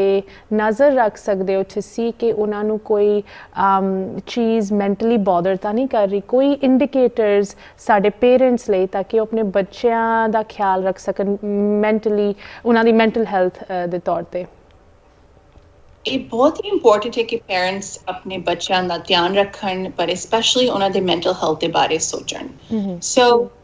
ਸਾਰਾ ਤੋਂ ਈਜ਼ੀ ਵੇ ਇਹ ਕਰਨਾ ਹੈ ਕਿ ਤੁਸੀਂ ਉਹਨਾਂ ਨੂੰ ਉਹਦੇ ਨਾਲ ਗੱਲ ਕਰੋ ਜਦੋਂ ਉਹ ਜ਼ਿਆਦਾ ਗੱਲ ਕਰਦੇ ਨੇ ਤੁਸੀਂ ਉਹਨਾਂ ਦੇ ਨਾਲ ਇਹ ਓਵਰ ਟਾਈਮ ਬਾਹਰ ਆ ਜਾਏਗਾ ਕਿ ਉਹਨਾਂ ਨੂੰ ਇਹ ਪ੍ਰੋਬਲਮ ਹੈ ਇਹ ਮਹਿਸੂਸ ਹੁੰਦਾ ਹੈ ਬਸ ਸਿੰਪਲੀ ਉਹਦੇ ਨਾਲ ਉਹਨਾਂ ਨਾਲ ਬਹਿ ਕੇ ਆਰਾਮ ਦੇ ਨਾਲ ਗੱਲ ਕਰਨੀ ਇਜ਼ ਵੈਰੀ ਇੰਪੋਰਟੈਂਟ ਐਂਡ ਜੇ ਤੁਹਾਨੂੰ ਲੱਗਦਾ ਹੈ ਕਿ ਤੁਹਾਡੇ ਬੱਚੇ ਪੈਂਡੈਮਿਕ ਦੇ ਟਾਈਮ ਐਂਗਸ਼ੀਅਸ ਹੋ ਰਹੇ ਨੇ ਜਾਂ ਡਿਪਰੈਸ ਹੋ ਰਹੇ ਨੇ ਜ਼ਰੂਰ ਤੁਸੀਂ ਉਹਨਾਂ ਨੂੰ ਡਾਕਟਰ ਨੂੰ ਦੱਸੋ lot of telemedicine is happening now so ਤੁਸੀਂ ਹਲੇ ਵੀ ਡਾਕਟਰ ਨੂੰ ਮਿਲ ਸਕਦੇ ਹੋ ਹਲੇ ਵੀ ਸਾਈਕਾਇਟਰਿਸਟ ਨੂੰ ਮਿਲ ਸਕਦੇ ਹੋ child psychiatrists ਵੀ ਹੈਗੇ ਨੇ that are specialized to treat children ਮਗਰ ਜਿਸ ਤਰ੍ਹਾਂ ਤੁਸੀਂ like a parent ਜਿਸ ਤਰ੍ਹਾਂ ਇੱਕ parent ਆਪਣੀ anxiety ਨੂੰ ਮੈਨੇਜ ਕਰਦੇ ਨੇ ਬੱਚੇ ਉਹ ਦੇਖਦੇ ਨੇ ਤੇ ਇੱਕ parent if ਉਹ ਜ਼ਿਆਦਾ anxious ਹੋ ਰਹੇ ਨੇ ਬਹੁਤ ਹੀ ਨਹੀਂ ਹੈਂਡਲ ਕਰ ਰਹੇ ਪੈਂਡੈਮਿਕ ਨੂੰ very well ਉਹ ਜਿਹੜੇ ਸਿੰਪਟਮਸ ਮੈਂ ਤੁਹਾਨੂੰ ਪਹਿਲੇ ਦੱਸੇ ਜੇ ਉਹ ਹੁੰਦੇ ਨੇ ਉਹਨਾਂ ਨੂੰ ਬੱਚੇ ਦੇਖਦੇ ਨੇ ਤੇ ਉਹ ਆਪਣੇ ਪੇਰੈਂਟਸ ਕੋਲੋਂ ਹੀ ਸਿੱਖਦੇ ਨੇ ਕਿ ਇਹ ਬਹੁਤ ਹੀ ਡੇਂਜਰਸ ਸਿਚੁਏਸ਼ਨ ਹੈ ਕੀ ਹੋਏਗਾ ਐਂਡ ਸੋ ਬੱਚੇ ਫਿਰ they can develop anxiety too. So how the parents are handling the pandemic is very important to show the children. जी मतलब जिद्दां आपां कहंदे lead by example, right? Yes. So ਇਹ ਬੜੀ ਇੰਟਰਸਟਿੰਗ ਪੁਆਇੰਟ ਹੈਗੀ ਤੇ ਮੈਂ ਜ਼ਰੂਰ ਤੁਹਾਡੇ ਤੋਂ ਪੁੱਛਣਾ ਚਾਹੁੰਦੀ ਹਾਂ ਕਿ ਯੂ نو ਜਿਸ ਤਰ੍ਹਾਂ ਦੀ ਅਟੈਂਸ਼ਨ ਸਾਨੂੰ ਆਪਣੇ ਮੈਂਟਲ ਹੈਲਥ ਤੇ ਦੇਣੀ ਚਾਹੀਦੀ ਹੈ ਅੱਜ ਉਹਦੀ ਹੋਰ ਵੀ ਕਿੰਨੀ ਲੋੜ ਹੈ ਤੇ ਕੀ ਆਪਸ਼ਨਸ ਹੈਗੇ ਅਗਰ ਕੋਈ ਇਸ ਚੀਜ਼ ਦੀ ਸੋਲੂਸ਼ਨ ਲੈਣਾ ਚਾਹੁੰਦਾ ਹੈਲਪ ਲੈਣਾ ਚਾਹੁੰਦਾ ਯੂ نو ਜਿਸ ਤਰ੍ਹਾਂ ਤੁਸੀਂ ਟੈਲੀਮੈਡੀਸਿਨ ਦੀ ਗੱਲ ਕੀਤੀ right once again mental health ਦੀ ਅਵੇਅਰਨੈਸ ਇਹਦੇ ਤੇ ਫੋਕਸ ਇਹਦੇ ਤੇ ਅਟੈਂਸ਼ਨ ਨਹੀਂ ਜ਼ਿਆਦਾ ਹਾਲੇ ਤੱਕ ਨਹੀਂ ਰਹੀ ਹੈਗੀ especially you know because everyone's focused on the physical impact of coronavirus but physical consultations ਲਈ ਵੀ ਹੁਣ ਟੈਲੀਮੈਡੀਸਿਨ ਇੱਕ ਬਹੁਤ ਹੀ ਵਧੀਆ ਤਰੀਕੇ ਨਾਲ ਗਰੋ ਹੋ ਰਹੀ ਹੈ ਉਹਦੀ ਪੋਪੂਲੈਰਿਟੀ ਵੀ ਵੱਧ ਰਹੀ ਹੈ ਤੇ ਤੁਸੀਂ ਸਾਨੂੰ ਦੱਸੋ ਕਿ when it comes to using telemedicine ਅਗਰ ਤੁਸੀਂ ਕੋਈ ਮੈਂਟਲ ਹੈਲਥ ਦੇ ਇਸ਼ੂ ਲਈ ਪ੍ਰੋਫੈਸ਼ਨਲ ਹੈਲਪ ਯੂਜ਼ ਕਰਨੀ ਹੋਏ ਤੇ ਕੀ ਆਪਸ਼ਨਸ ਹੈਗੇ ਅੱਜ ਦੀ ਡੇਟ ਵਿੱਚ ਵੱਖ-ਵੱਖ ਪੇਸ਼ੈਂਟਸ ਲਈ So to see mental health treatment ਉਹਦੇ ਇੱਕ few parts ਹੈਗੇ ਨੇ ਪਹਿਲਾ part ਹੈ ਤੁਸੀਂ ਸ਼ਾਇਦ ਤੁਹਾਨੂੰ ਦਵਾਈ ਦੀ ਲੋੜ ਪੈਗੀ there are ਬਹੁਤ ਸਾਰੀਆਂ ਦਵਾਈਆਂ ਨੇ ਜੋ ਤੁਸੀਂ try ਕਰ ਸਕਦੇ ਹੋ ਬਹੁਤ ਲੋਕੀ ਇਹਨਾਂ ਦੇ ਇਹ ਦਵਾਈ ਤੇ ਹੈਗੇ ਨੇ and they're very commonly prescribed and they're very safe. So ਤੁਸੀਂ ਇਹ ਦਵਾਈ ਲੈ ਸਕਦੇ ਹੋ ਆਪਣੀ ਰੈਗੂਲਰ ਡਾਕਟਰ ਦੇ ਕੋਲੋਂ ਜਾਂ ਕੋਈ ਸਾਈਕਾਇਟ੍ਰਿਸਟ ਦੇ ਕੋਲੋਂ ਤੇ ਬਹੁਤ ਰੈਗੂਲਰ ਡਾਕਟਰ ਜਿਹੜੇ ਤੁਹਾਡੇ ਹੈਗੇ ਨੇ ਐਂਡ ਸਾਈਕਾਇਟ੍ਰਿਸਟ ਉਹ ਦੋਨੋਂ ਹੁਣ ਟੈਲੀਮੈਡੀਸਿਨ ਕਰਦੇ ਪਏ ਨੇ ਇਸ ਪੈਂਡੇਮਿਕ ਦੇ ਟਾਈਮ ਸੋ ਤੁਸੀਂ ਇੱਕ ਅਪਾਇੰਟਮੈਂਟ ਬਣਾ ਸਕਦੇ ਹੋ ਜੇ ਤੁਸੀਂ ਸਟ੍ਰੇਟ ਸਾਈਕਾਇਟ੍ਰਿਸਟ ਨੂੰ ਮਿਲਣਾ ਹੈ ਆਪਣੀ ਇੰਸ਼ੋਰੈਂਸ ਨੂੰ ਪੁੱਛੋ ਕਿ ਕੌਣ ਹੈ ਜੋ ਟੈਲੀਮੈਡੀਸਿਨ ਕਰਦਾ ਪਿਆ ਹੈ ਤੁਸੀਂ ਉਹਨਾਂ ਨੂੰ ਮਿਲਣਾ ਚਾਹੁੰਦੇ ਹੋ ਤੇ another part of the treatment is talk therapy meaning ਤੁਸੀਂ ਕਿਸੇ ਦੇ ਨਾਲ ਗੱਲ ਕਰੋ ਇਹ ਮੇਰੇ ਖਿਆਲ ਸ਼ਾਇਦ ਜ਼ਿਆਦਾ ਪਪੂਲਰ ਨਹੀਂ ਹੈ ਪੰਜਾਬੀ ਕਮਿਊਨਿਟੀ ਦੇ ਵਿੱਚ ਮਗਰ ਮੈਂ ਐਮਫਸਾਈਜ਼ ਕਰਨਾ ਚਾਹੁੰਦੀ ਹਾਂ ਕਿ ਇਹ ਇੱਕ ਟ੍ਰੀਟਮੈਂਟ ਦਾ ਪਾਰਟ ਹੈਗਾ ਹੈ ਤੁਸੀਂ ਲੋਕਾਂ ਨੂੰ ਥੈਰੇਪਿਸਟ ਨੂੰ ਮਿਲ ਸਕਦੇ ਹੋ ਓਵਰ ਟੈਲੀਮੈਡੀਸਿਨ ਆਲਸੋ again ਆਪਣੀ ਡਾਕਟਰ ਨੂੰ ਪੁੱਛੋ ਸਾਈਕਾਇਟ੍ਰਿਸਟ ਨੂੰ ਪੁੱਛੋ ਜਾਂ ਆਪਣੀ ਇੰਸ਼ੋਰੈਂਸ ਕੰਪਨੀ ਨੂੰ ਪੁੱਛੋ And lastly, a healthy lifestyle, meaning enough sleep, eating, and that sort of thing. So, Dr. Singh, ਤੁਸੀਂ ਇੱਕ ਬੜਾ ਵਧੀਆ ਪੁਆਇੰਟ ਛੇੜਿਆ ਮੈਂ ਜ਼ਰੂਰ ਇਹਦੇ ਬਾਰੇ ਥੋੜੀ ਹੋਰ ਡਿਸਕਸ਼ਨ ਕਰਨਾ ਚਾਹੁੰਦੀ ਹਾਂ ਤੁਹਾਡੇ ਨਾਲ ਕਿ ਸਾਡੀ ਕਮਿਊਨਿਟੀ ਵਿੱਚ ਇਹ ਜੋ ਥੈਰੇਪੀ ਦਾ ਆਈਡੀਆ ਹੈਗਾ ਜਾਂ ਕਿਸੇ ਅਣਜਾਣ ਦੇ ਨਾਲ ਆਪਣੀ ਪ੍ਰੋਬਲਮਸ ਸ਼ੇਅਰ ਕਰਨਾ ਇਹ ਨਾ ਪਪੂਲਰ ਨਹੀਂ ਹੈਗਾ ਬਟ ਜ਼ਰੂਰ ਮੈਂ ਤੁਹਾਡੇ ਤੋਂ ਪੁੱਛਣਾ ਚਾਹੁੰਦੀ ਹਾਂ ਇਹਦੇ ਕੀ ਬੈਨੀਫਿਟਸ ਹੋ ਸਕਦੇ ਬਟ ਇੱਥੇ ਆਪਾਂ ਇੱਕ ਬ੍ਰੇਕ ਲਈ ਰੁਕਦੇ ਹਾਂ ਤੁਸੀਂ ਵੀ ਜੁੜੇ ਰਹੋ ਤੁਹਾਡੀ ਕਾਲਸ ਵੀ ਚੁੱਕਾਂਗੇ ਬਟ ਇਸ ਬ੍ਰੇਕ ਤੋਂ ਬਾਅਦ ਬ੍ਰੇਕ ਤੋਂ ਬਾਅਦ ਸਾਰਿਆਂ ਦਾ ਇੱਕ ਵਾਰ ਫਿਰ ਸਵਾਗਤ ਹੈ ਤੁਸੀਂ ਵੇਖ ਰਹੇ ਹੋ ਜਸਟ ਹੈਲਪਲਾਈਨ ਤੇ ਗੱਲ ਹੋ ਰਹੀ ਹੈ ਤੁਹਾਡੀ ਦਿਮਾਗੀ ਸਿਹਤ ਦੀ ਤੇ ਸਾਡੇ ਨਾਲ ਇਸ ਗੱਲ ਨੂੰ ਡਿਸਕਸ ਕਰਨ ਲਈ ਜੁਆਇਨ ਕਰੇ doctor Jasmin Singh Fresno California ਤੋਂ ਜੋ ਸਾਈਕਾਇਟਰੀ ਵਿੱਚ ਕੰਮ ਕਰਦੇ ਹੈ doctor Singh welcome back to the show doctor ਸਾਡਾ ਹੁਣ ਤੁਹਾਡੇ ਨਾਲ ਅਨਫੋਰਚੂਨਟਲੀ ਸਮਾਂ ਜ਼ਿਆਦਾ ਨਹੀਂ ਰਹਿ ਗਿਆ ਬਟ ਤੁਸੀਂ ਬ੍ਰੇਕ ਤੋਂ ਪਹਿਲੇ ਸਾਨੂੰ ਦੱਸਿਆ ਸੀ ਕਿ ਸਾਡੀ ਕਮਿਊਨਿਟੀ ਵਿੱਚ ਜੋ ਜਿੱਦਾਂ ਆਪਾਂ ਥੈਰੇਪੀ ਕਹਿੰਦੇ ਆ ਜਿਹਨੂੰ ਜਿਹਦੇ 'ਚ ਤੁਸੀਂ ਜਾ ਕੇ ਕਿਸੇ ਦੇ ਨਾਲ ਗੱਲ ਕਰਦੇ ਹੋ ਕਿਸੇ ਪ੍ਰੋਫੈਸ਼ਨਲ ਦੇ ਨਾਲ ਮੈਂਟਲ ਹੈਲਥ ਜੋ ਤੁਹਾਡੀ ਦਿਮਾਗੀ ਸਿਹਤ ਹੁੰਦੀ ਹੈ ਉਹਦਾ ਕੋਈ ਐਕਸਪਰਟ ਉਹਦੇ ਨਾਲ ਤੁਸੀਂ ਗੱਲ ਕਰਦੇ ਹੋ to resolve some of these issues right ਤੇ ਸਾਡੀ ਕਮਿਊਨਿਟੀ ਵਿੱਚ ਉਸ ਚੀਜ਼ ਨੂੰ ਜ਼ਿਆਦਾ ਮਾਇਨੇ ਅੱਜ ਦੀ ਡੇਟ ਵਿੱਚ ਨਹੀਂ ਦਿੱਤਾ ਜਾਂਦਾ ਬਟ ਥੋੜ੍ਹਾ ਜਿਹਾ ਸਾਨੂੰ ਦੱਸੋ what is the difference right ਅਗਰ ਜਿਸ ਤਰ੍ਹਾਂ ਆਪਾਂ ਅਗਰ ਨੋਰਮਲ ਤਰੀਕੇ ਨਾਲ ਗੱਲ ਕਰਦੇ ਹਾਂ ਕੀ ਫਰਕ ਹੈਗਾ ਕਿ ਜਿੱਥੇ ਤੁਸੀਂ ਇੱਕ ਪਾਸੇ ਆਪਣੀ ਫੈਮਿਲੀ ਦੇ ਨਾਲ ਆਪਣੀ ਆਂਟੀ ਆਪਣੀ ਨਾਨੀ ਆਪਣੇ ਸਿਬਲਿੰਗਸ ਦੇ ਨਾਲ ਜਿੱਥੇ ਤੁਸੀਂ ਗੱਲ ਕਰਦੇ ਹੋ ਆਪਣੇ ਦੋਸਤਾਂ ਨਾਲ ਗੱਲ ਕਰਦੇ ਹੋ ਵਰਸਸ ਅਗਰ ਤੁਸੀਂ ਕਿਸੇ ਪ੍ਰੋਫੈਸ਼ਨਲ ਨਾਲ ਗੱਲ ਕਰ ਰਹੇ ਹੋ ਉਹਦੇ 'ਚ ਕੀ ਫਰਕ ਹੈਗਾ ਕਿਉਂਕਿ ਕਾਫੀ ਲੋਕ ਹੀ ਕਹਿੰਦੇ ਕਿ ਮੈਨੂੰ ਥੈਰੇਪਿਸਟ ਦੇ ਨਾਲ ਕੀ ਗੱਲ ਕਰਨ ਦੀ ਲੋੜ ਮੈਂ ਤਾਂ ਬਥੇਰੀ ਆਪਣੀ ਫੈਮਿਲੀ ਦੇ ਨਾਲ ਸਾਂਝੇ ਕਰ ਲੈਂਦੀ ਆਪਣੇ problems and things like that so ਥੋੜ੍ਹਾ ਜਿਹਾ ਉਹ ਸਾਨੂੰ ਡਿਫਰੈਂਸ ਦੱਸੋ ਹਾਂਜੀ ਇਹ ਬਹੁਤ ਇੰਪੋਰਟੈਂਟ point ਹੈਗਾ ਹੈ ਸੋ ਜਿਹੜੇ ਥੈਰੇਪਿਸਟ ਹੈਗੇ ਨੇ ਤੇ ਉਹਨਾਂ ਨੇ ਟ੍ਰੇਨਿੰਗ ਕੀਤੀ ਹੋਈ ਹੈ ਕਿ ਕਿਸ ਤਰ੍ਹਾਂ ਰਿਸ਼ਤੇ ਸੰਭਾਲਣੇ ਨੇ ਕਿਸ ਤਰ੍ਹਾਂ ਆਪਣੇ ਆਪ ਦੇ ਗੋਲਸ ਕੰਪਲੀਟ ਕਰਨੇ ਨੇ ਉਹਨਾਂ ਨੇ ਪੂਰੀ ਟ੍ਰੇਨਿੰਗ ਕੀਤੀ ਹੋਈ ਹੈ ਬਹੁਤ ਸਾਲਾਂ ਦੀ ਤੇ that's a psychologist or a therapist ਤੇ ਕੋਈ ਸਾਈਕਾਇਟ੍ਰਿਸਟ ਵੀ ਥੈਰੇਪੀ ਕਰਦੇ ਨੇ ਜਿਸ ਤਰ੍ਹਾਂ ਮੈਂ ਥੈਰੇਪੀ ਵੀ ਕਰਦੀ ਹਾਂ ਸੋ ਜੇ ਤੁਸੀਂ ਸਾਈਕਾਇਟ੍ਰਿਸਟ ਦੇ ਕੋਲ ਜਾਓ ਤੁਸੀਂ ਬਹੁਤ ਦਵਾਈ and talk therapy ਲੈ ਸਕਦੇ ਹੋ ਉਹਨਾਂ ਦੇ ਨਾਲ so ਇਹ important ਹੈ ਕਿ ਉਹ ਤੁਹਾਡੀ it's really nice ਹੈ ਬੜੀ ਵਧੀਆ ਗੱਲ ਹੈ ਕਿ ਕੋਈ ਆਪਣੀ ਫੈਮਿਲੀ ਨੂੰ ਟਰਸਟ ਕਰਨ ਤੇ ਉਹਨਾਂ ਨੂੰ ਦੱਸਣ ਆਪਣੀ ਅੰਦਰ ਦੀਆਂ ਤੇ ਦਿਲ ਦੀਆਂ ਗੱਲਾਂ but ਕਦੀ ਸਾਨੂੰ ਇੱਕ unbiased opinion ਦੀ ਲੋੜ ਹੈ someone ਜਿਨ੍ਹਾਂ ਨੇ ਟ੍ਰੇਨਿੰਗ ਕੀਤੀ ਹੋਈ ਹੈ ਤੇ ਉਹਨਾਂ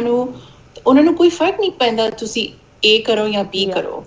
ਸੋ ਇਹ ਬਹੁਤ ਇੰਪੋਰਟੈਂਟ ਹੈ ਕਿ ਉਹ ਤੁਹਾਨੂੰ ਮਤਲਬ ਜੱਜ ਨਹੀਂ ਕਰਦੇ ਉਹ ਤੁਹਾਡੀ ਗੱਲ ਸੁਣ ਕੇ ਤੁਹਾਡੇ ਬਾਰੇ ਇਹ ਨਹੀਂ ਸੋਚਦੇ ਤੁਸੀਂ ਚੰਗਾ ਕੀਤਾ ਤੁਸੀਂ ਮਾੜਾ ਕੀਤਾ ਉਹ ਸਿਰਫ ਤੁਹਾਡੀ ਗੱਲ ਸੁਣਦੇ ਹੈਗੇ ਰਾਈਟ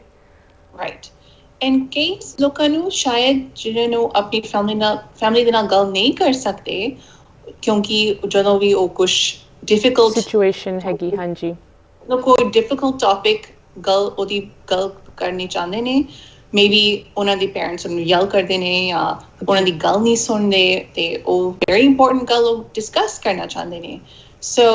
ਇਸ ਲਈ ਥੈਰੇਪਿਸਟ ਬਹੁਤ ਹੀ ਹੈਲਪਫੁਲ ਚੀਜ਼ ਹੋ ਸਕਦੀ ਹੈ I think it's a great thing ਜੀ ਥੈਂਕ ਯੂ ਸਤਿ ਸ਼੍ਰੀ ਅਕਾਲ ਤੁਸੀਂ ਔਨ 에ਅਰ ਹੋ ਹੈਲੋ ਸਤਿ ਸ਼੍ਰੀ ਅਕਾਲ ਪ੍ਰੋਫੈਸਰ ਕੀ ਹਾਲ ਹੈ ਪ੍ਰੋਫੈਸਰ ਟੇਸੀ ਤੁਸੀਂ ਕਿਸ ਤਰ੍ਹਾਂ ਹੈਗੇ ਠੀਕ ਹੈ ਜੀ चढ़ती कला जो डॉक्टर सिंह दे विचार सुन के बड़ा अच्छा लगा। Okay. मैं ये कहना चाहना डॉक्टर साहब व्यूअर्स ਨੂੰ ਦਰਸ਼ਕਾਂ ਨੂੰ ਜ਼ਰਾ ਇਹ ਵੀ ਦੱਸੋ ਕਿ ਇਹੋ ਜਿਹੇ ਮੌਕੇ ਤੇ ਮਨੋਬਲ ਕਿੰਨਾ ਜ਼ਰੂਰੀ ਆ, ਜੀ ਆਪਸ ਵਿੱਚ ਮੁਹੱਬਤ ਕਿੰਨੀ ਜ਼ਰੂਰੀ ਆ, ਸਬਰ ਸਿਰਕ ਕਿੰਨਾ ਜ਼ਰੂਰੀ ਆ। ਇਹ ਸਾਰੇ ਗਹਿਣੇ ਨੇ ਜਿਹੜੇ ਗੁਰਮਤਿ ਨੇ ਸਾਨੂੰ ਦਿੱਤੇ ਆ, ਗੁਰੂ ਨਾਨਕ ਸਾਹਿਬ ਨੇ ਬਖਸ਼ਿਆ।